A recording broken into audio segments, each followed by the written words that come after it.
Thank you for joining us. This is Live with the Miami's Community News, and I'm Michael Miller. Special guest today is former City of Miami Commissioner Ken Russell. Welcome, Ken.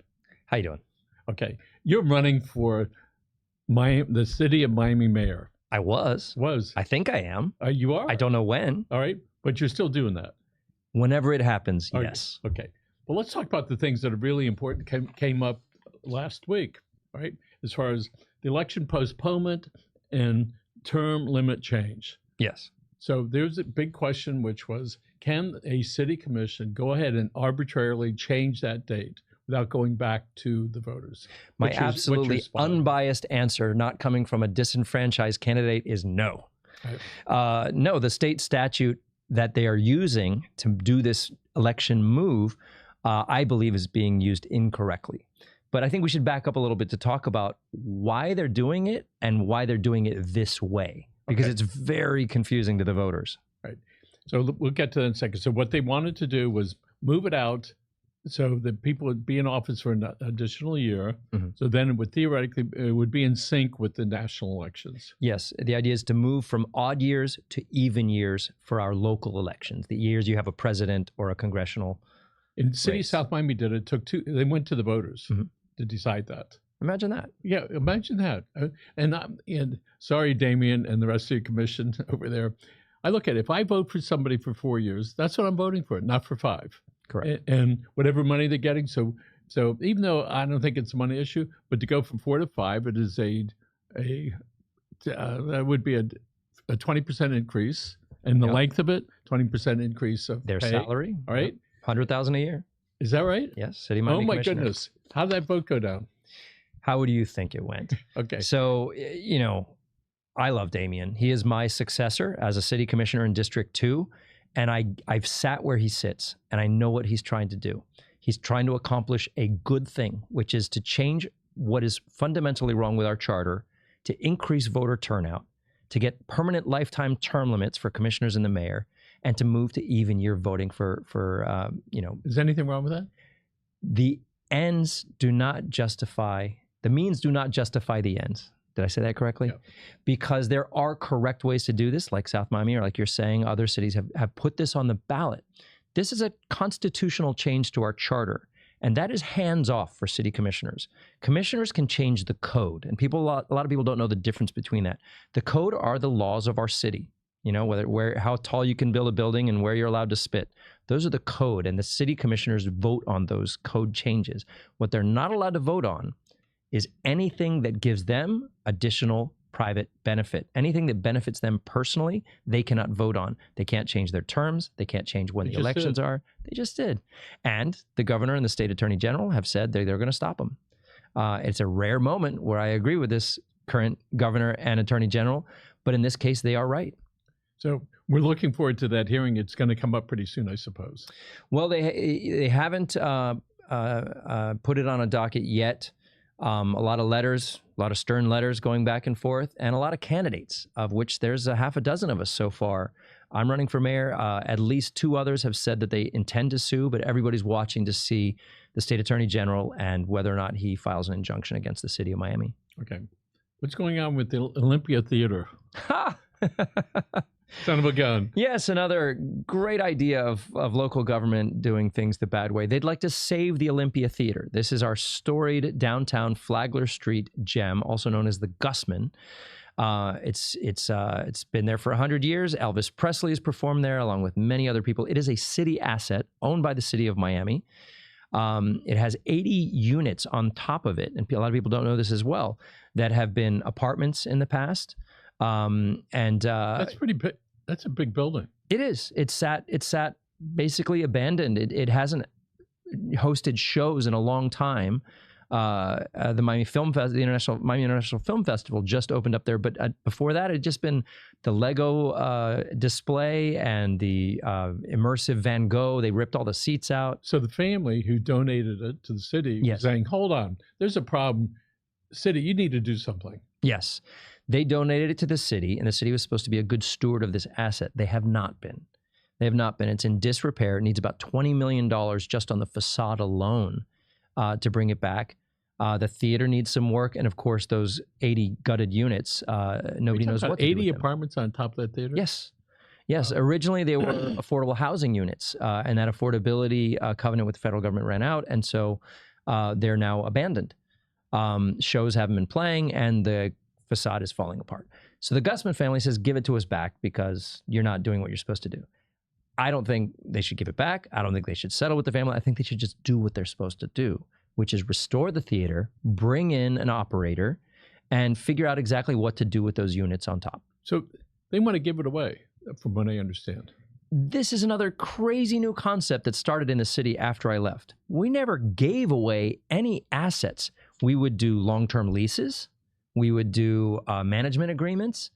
But to just give away or sell a city property, that doesn't come back. That's gone forever. And without regard who it may or may not go to, that's not the issue. I'm not saying the recipient might be a good recipient for it. You're saying, no, the city needs to do something with it. So why did it sit so long, and what does the city need to do so that it can benefit from that asset? Well, there was an op-ed in the Herald this week, which was excellent, by a fellow named Orlando Alonso. He's a pianist, conductor, Juilliard trained. He's put theaters together in New York, like the Poisson Rouge. He has been putting together a development team to propose to the city either a boutique hotel or affordable housing for artists on top of the theater in those 80 units, and then a full activation of the theater in world-class performances, music. That's a really dance, neat thing to have artists there, because they can really get the feel of that. Yeah, imagine that. Yeah. Yeah. So when is the city going to make a move? Well, they tried to vote on it last week at City Commission. Clearly, the mayor wants to just convey it to a charter school that was founded by Pitbull and maybe involve Miami-Dade College in some way. A lot of folks don't believe that a school is the right partner especially for the 80 units. They're small micro units. They're like hotel rooms practically. It doesn't really suit for classrooms. And this venue needs more than education level performances. This is a world-class theater for music, art, etc. And so it's coming. It did get stalled. The mayor and Commissioner Pardo were pushing for the amendment for the conveyance to pass at commission in one reading, but it was deferred, thankfully, to later in July. And they're supposed to have 3 public meetings around the city to discuss it. But I know in the meantime, advocates and the groups that could otherwise compete for redeveloping the theater are all trying to gather steam quickly and stop this conveyance. So since we're on to theaters, what about Coconut Grove? No, you're just breaking my heart. I know. We don't come on and talk about happy things. It is happy. Another good intention of restoring the Coconut Grove Playhouse is actually ending up in its own demolition. Work has started this past month on demolition of the theater, and the county, who is leasing it from the state, their intention is to knock down the main theater, the shell of the theater in the back, and just keep the facade structure that were offices and other things on the front, the visage that we know, right, of as the Coconut Grove Theater. But even that's not working out. The 3rd floor collapsed into the 2nd floor. The demolition experts didn't expert well enough, and they've now shored it up. And they've assured the community that front building is going to be preserved and that all the historical elements from inside will be preserved, but they still are on a path to demolish the back theater, unfortunately. So let's talk about Coconut Grove. It is hot right now. Yes. Right? I go there frequently. I go to some friends over there. It's really went from when I was young, you could go down there and buy some pot and pick up the girls and all that stuff. And all of a sudden, I don't know what you're talking about. That's what I heard. Right? But when we look at it, it's really sort of the status has returned to Coconut Grove. And I see some of the new houses that are being built there. Oh my goodness. They're beautiful. Little crowded for us. Mm-hmm. But what is it that attracts people to Coconut Grove, and why do people stay? Well, it starts with the tree canopy, because if you look at the city of Miami and Miami-Dade County from Google Earth, you can find Coconut Grove in a heartbeat because it is green. And all the protections we have around trees then have a ripple effect on the quality and pricing of houses, the temperature on the streets, how enjoyable it is to walk, and then, of course, the stores and retail and restaurants that also come. I think it starts with that. If you were to eliminate the trees, Coconut Grove is no longer what it is. But it also has a history there, this bohemian history, an artsiness that still lives, even though it has gentrified quite a bit, and the rents in those shops in Coconut Grove have gone up quite a bit. It still retains that soul. If we look at the walkway or runway or bikeway, whatever you want to call it, it's out on the asphalt just on the other side of the street. And when you run or walk through there, it's amazing, to your point, as far as it's because the trees do that. Yes, but when I was first elected back in 2015, all the bricks were buckled from the mahogany trees, and there were paper on the windows from all the closures. It's really had a renaissance. I mean, it is now one of the top 20 neighborhoods in the entire world, according to Time Out magazine. It's amazing. Yeah. And if you want to move to Coconut Grove, it's going to cost you a bunch of money. Unfortunately, yes, Right. It is getting quite expensive. So my wife and I spent the weekend. Last weekend, we went to one of the hotels down. I forgot the name of it actually, and we spent the weekend there. We went Friday afternoon. Staycation. Yeah, in the Grove. it was so good. It really was invigorating. It was like you got all that stuff out of the way. You got all the people that are there. Really great. A lot of neat restaurants. A year or so ago, you participated in the tree ordinance and getting it killed, if I remember right. Tell us about that. Not killing. I didn't get trees killed. Please Yeah, clarify. that's true. I tried to kill the ordinance. Yes. That would otherwise have eradicated our permitting system for tree protections. Years ago, I helped write the ordinance that protects trees now, and in an effort to make it easier for people to manage their own properties, they were planning to eliminate that. I was working with Sierra Club and the Urban Paradise Guild on a strategy to convince the commissioners to withdraw the item, and they eventually did. Unfortunately, I hear it's sneaking back little by little. They're working on it again. So did you head that up? Or were there? What was your team?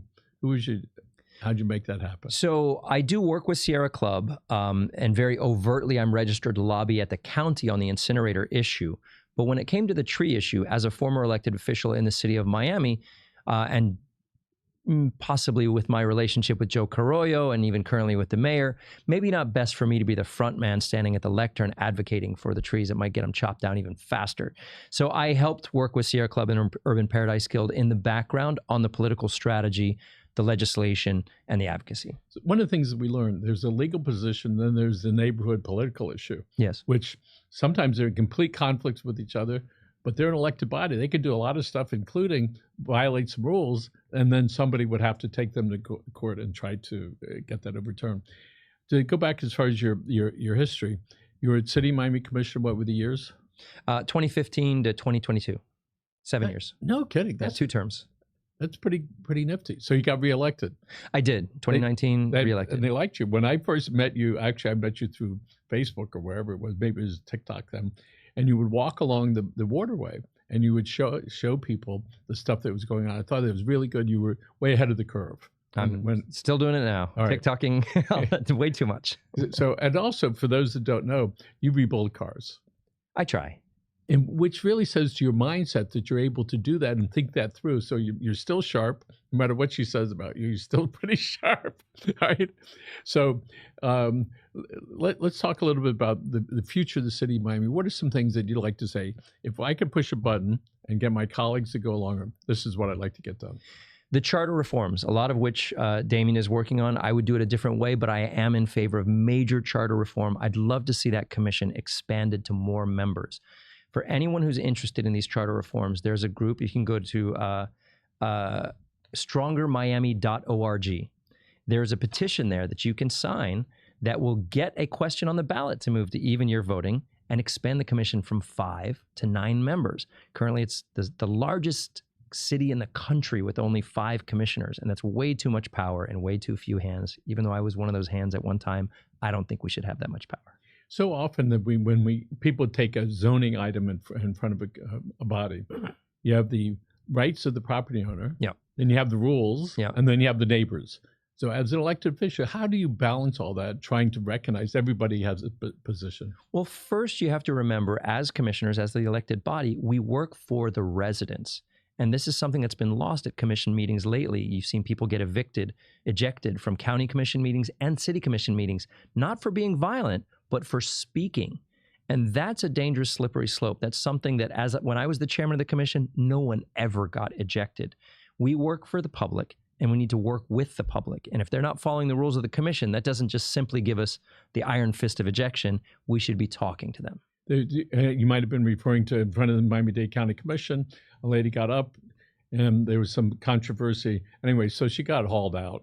All right. She was held in jail for days. I spoke with her the day she was released. I spoke with her within an hour after being released, Camila Ramos.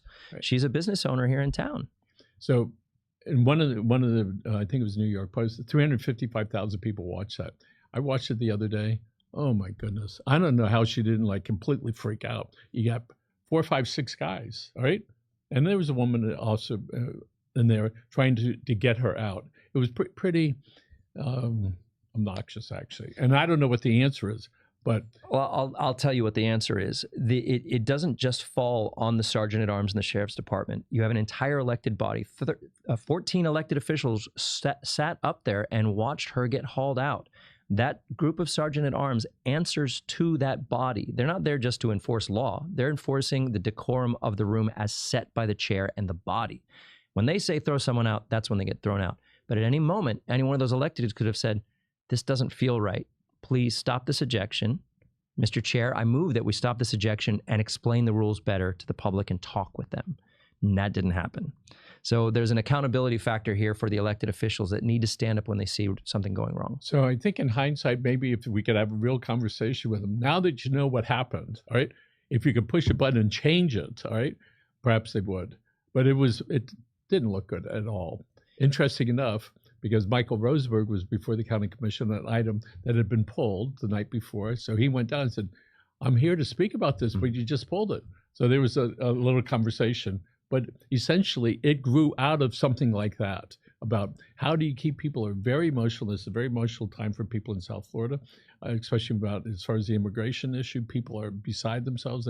I see it, and they should have known it. They were told this is what's going to happen. So this lady, she wanted to know what to do, and it is just a terrible look. I'm not, it's just obnoxious. Well, these are the games that bodies play to keep from having to hear from the residents. When they defer an item after 100 people show up to speak on an item and they just say, oh, by the way, that thing you all came to speak about, come back in 2 weeks. That's not fair. That's not fair. And so you can understand their frustration, and especially on an explosive issue like the immigration situation and the county's involvement in that, people got very heated. So you don't want to play games with them. You want to remember you work for them. And you want to always carry the body with dignity. When I become mayor, I will sit as the chairman of that commission. That's never been done before, by the way. No mayor has ever held that gavel, but it's in our charter that the mayor is the presiding officer of the commission. And they're meant to hold that decorum, to lead the city with vision and character. Most people don't know when you were much younger, or much younger, you held a national title, or maybe it was a worldwide title for yo-yoing. Thank you for bringing that up. I was trying to be as professional as possible in a governmental setting here. But it's to your mental acuity that you can do that. What, play yo-yo? You're saying it's a... Well, because most of us, if it goes down and comes back up, we're pretty happy. I can juggle and deal with yo-yos. I'm made for government. Yes, that's the point of all this, that you have the ability to do that. When I look at your hobby about rebuilding cars, right, that takes a talent and certain patience. You rebuilt a BMW a while back. An old Volvo, actually. Volvo. Yeah. Right. Never touch a BMW. Right. And so tell us about the Volvo. You built it not from scratch, but pretty close. I buy junked up antiques, and I'm learning everything on YouTube, and probably not well, but I restore them and either sell or keep them. And I'm on my second one now. And this is my therapy. It's not really, I enjoy making things and doing things with my hands. I did woodworking for about 10 years, and now I'm into restoring old cars. So when you get done with this car, whatever year that might be, what's after that? I'd love to keep it. It's my dream car. I'm currently working on an old Jag, an old E-Type, and it'll pretty much be a race car when I'm done with it. I'd love to keep it, but I have a family and space and a garage, and who knows? Maybe I'll move on to the next one. So as you know, one of the city commissioners has a judgment against him for tens of millions of dollars, and the city is sort of involved in that. I hadn't heard of that. Is that so? I testified in that case. Okay. What's the status of the that either case or the money? Well, when you've got a city attorney staff of nearly 30 attorneys, plus an unlimited budget to spend on third-party external attorneys, the bills rack up and you can get things pushed out. There's a war of attrition basically going on with appeals and moving it, but there's multiple cases. Some have been settled. Some have been, the commissioner was found liable, over $60 million on one. The city commission has paid out over $12 million in settlements on another. There's 2 more coming that they will most likely settle, and tens of millions in legal fees. And they continue to vote to pay for each other's legal fees. This is a symptom of having that tiny dais of 5, because you need each other's vote so badly that you'll protect each other. You might even redraw the city lines to carve out somebody's house and save it from federal seizure. So that's amazing. Lots of people don't understand. Lawyers make their living by practicing law. Yes. And I sort of equate it to, I got it. Somebody's buying a big advertising schedule. We tell them, hey, stop, right? The people that employ the lawyers, they don't want to keep paying it if it's their money. But if it's somebody else's money. Oh, yeah. Right. Keep it going. I was involved in a lawsuit not too long ago. I sued somebody. And we brought in we had to bring in an accountant. And so the accountant said, what are you trying to accomplish? Finally, a breath of fresh air. And I tell him, I say, you know what? Give me the phone. I call him, hey, let's get together. The guy on the other side. I said, you know, so go have lunch with him. I said, you know, the best settlement is when you're not happy and the when I'm not happy. So let's just do this and be done with it. We can keep spending the money to the lawyers who do not want it to end, because that would be like telling an advertising guy who makes his money, just stop advertising for the guy. But with the city government, so often there's nobody that wants to settle it. So it just keeps going until the other side, you know, until they run out of people, I suppose. There is a healthy way to solve all of these problems, whether it's term limits and the years of voting, all the way to these other, you know, fights that we have. But we seem to get entrenched because we have our own objective in mind, and we're going to find whatever way we can to get there. Whereas if we just sat down at a table like you're talking about, we can often solve a lot of these problems and you know, kill this mistrust that's breeding between us. So once a year you have this big event in Biscayne, Bayside. What's that called? Which one? 4th of July or New Year's Eve? No, the other one with the music. At Bayside? Yes, the big one, the rock and roll stuff. What's the name of that thing, Lorenzo? It's the big one with the Bayfront Park Trust. Yes. The tens of thousands. Oh, Ultra. You're talking Ultra. about I was going to say yes, Uber. yes. Okay, Ultra. It seems it's called electronic dance music. EDM. I'm sorry. Plur. I wasn't even close, says Lorenzo. Yeah, the guy keeps telling his parents he's in school, but he actually is. All right. So Ultra at the beginning, people were like against it, and this, but it's sort of like just becomes part of it. How did that sort of settle in? Plur. It's an acronym. It means peace, love, unity, respect. All right. And it comes from the electronic dance music world. And so I think maybe a little plur has rubbed off on the city now. They actually have tuned down the music. They've shifted their hours. They've changed their schedule for setup and breakdown. These are all things that we settled with Ultra over the years, to where now their festival is quite survivable by the downtown residents. Maybe we should get somebody on their side to settle these suits. A little more plur in all of our lives would be better. Okay. So when's the election's coming up in a couple months? All right? It was. It's not anymore. They're skipping it. Push it off. Push it off. Push it off. So when is there going to be a hearing on that? Well, this is a thing. And I've noticed this on social media nationwide. People are watching this city of Miami race that's now been pushed. It's probably going to be decided in the court. It's probably going to go to the Florida Supreme Court, and it'll have to happen before September, because September is the natural qualifying date for the election if it were to happen in this November, as it's meant to. But what I'm hearing, this fear, is people equating this to a federal level potential move to violate term limits or stay in office longer than you're supposed to. You've heard Trump talk about this, and people talk about either giving him another term or somehow finding a way to keep him there because they like him. And they're watching now, wait, the city just did this without voter approval. What loophole did they use? What's going on? This is a slippery slope, and we need to be really careful. We do. Yeah, so we see so many things are changing, so many norms of the culture, the way we used to do things. So folks, hold on your hat, another 1,300 plus days-ish, right, with that, and then there'll be another election. But we have coming up the 26 elections, right, across the state. Tell us what's going to happen as far as the Republicans and the Democrats in this. Who's got to have the advantage at that point? Well, the Republicans have always had the advantage in Florida for decades now.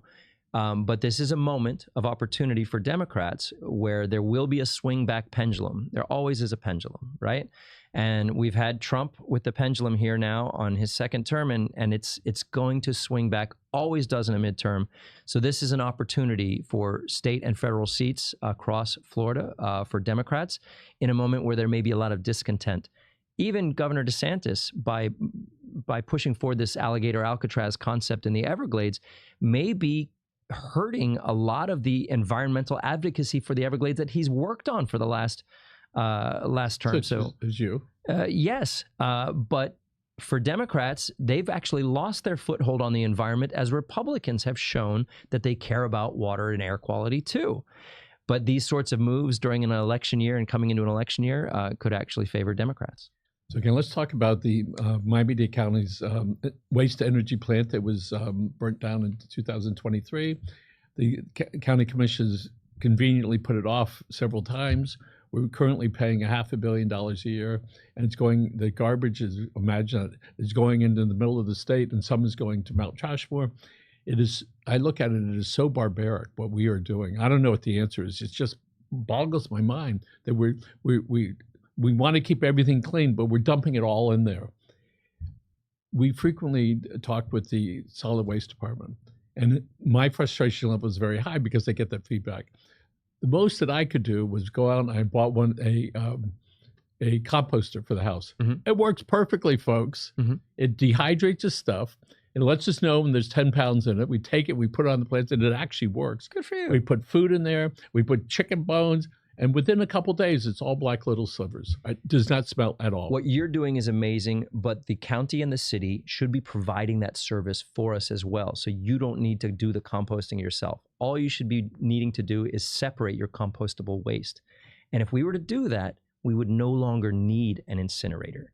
We literally could go down the path of what's called a path towards zero waste. You never get to zero waste, but what you try to do is take all the organics and recyclables out of your waste so that what goes to a landfill is smaller and cleaner. Austin does it. Other places do it. We can do it too. Unfortunately, this, like alligator Alcatraz, falls under the same thing of jamming things into the Everglades that don't belong. The country's largest garbage incinerator should not be out there. I do speak for Sierra Club, and fortunately, Mayor Levine Cava has listened and she's changed her mind. She is now against the incinerator, but will the commission follow, or will this be another fluoride mutiny? When we met a couple of months ago, you had brought up that, and I was glad to see you out there, beating a different drum. Correct me if I'm wrong, about a third of what goes into the ground with the county is food and landscaping. And when I heard that, I said, well, what can we do as a community so there's less of that? And when I meet with the recycling people from the county, I'm still confused about this program that is, sorry, Mayor, all right? And I'm meeting with one of them in an hour, all right? There's not enough promotion on it. There's not enough, it's not clear enough. And when we hear you can use now recycled pizza boxes as long as it's not too much grease in it. What does that mean, right? If it doesn't have a lot of grease in it, I'm not going to eat it. But it's like, where are... No truffle oil. Truffle oil cannot be recycled. And when we look at it, the county was looking into the blue dumpsters, blue cans, to determine whether you or not were recycling the right things. Mm-hmm. After the third time, you get a ticket. They have it backwards. They should not be doing that. Should be welcoming it. Right? Correct. I understand, correct me if I'm wrong, between 40 and 70% of the stuff, these are the figures I've read, of the stuff that actually is in the blue cans is gone. It does not get recycled. We call that, that's called a contaminated stream. And you want to reduce that contamination through education, not through penalty. Yes. And then you have a good facility at the other end sorting that contamination. And the better you educate, the cleaner your stream, the cheaper your sorting is, and the whole system can survive economically. So I understand in July this month, or in a couple of days, the commission is going to hear again about the waste to energy. July 16th. July 16th. 16th. County Commission, yep. And are they actually going to vote, or are they going to kick it down for the next guys? Well, they actually should kick the can a little bit because they have hired one of the country's best consultants on zero waste strategies. And part of their report, which will take another year to produce, is whether how logistically, financially, they could actually function without an incinerator. So to make a decision on where to stick an incinerator before you've let the consultant who's going to tell you how to not need an incinerator get their job done is a little bit of cart before the horse. Well, Ken Russell, thank you very much for being here. And we hope that something good happens with that waste energy incinerator not going in and figure out an alternative. Yes, I do hope so too. And we should stop putting bad things in the Everglades. Ken Russell, Thank you, Michael. Thank you so much. We're going to look right over the red camera. Folks, thank you very much for joining us. Remember, take care of yourselves and your family. Have a great day. Bye now.